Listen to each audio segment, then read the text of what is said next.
Bet you didn't know that Kurt Cobain was probably trans. Say what now? First off, Kurt wore a lot of women's clothing. Wow, really? Now a person might consider to be trans based on the clothes that they occasionally wore. And on top of that, basically reducing women down to a stereotype. Because only women wear dresses, right? When asked about this, they replied that they wore dresses all the time because they felt comfortable and free. And a lot of women wear pants because they find them comfortable.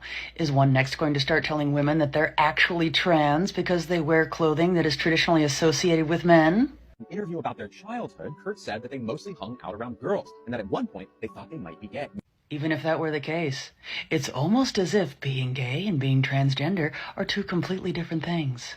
Many trans people who don't have the vocabulary yet to express their gender identity will describe what they're feeling as being gay. That's exactly what I did in middle school. So that naturally must make it so for everyone else, right? Kurt is also quoted as saying that they identify more with the feminine than with the masculine. This is clear proof that Kurt did not identify with the gender they were assigned at birth. And this is actually evidence in how if a person is looking for something, hoping to prove their own narrative, they'll usually find it.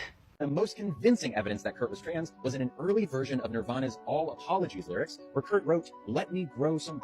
That is clear-cut gender dysphoria. I'm sorry, where exactly did one get one's degree in psychology or in medicine? Of course, Kurt will never be able to tell us themselves. How very convenient.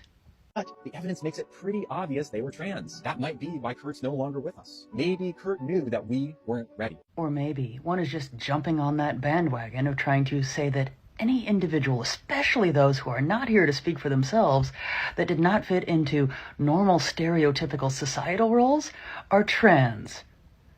That seems to be more likely the case than anything else.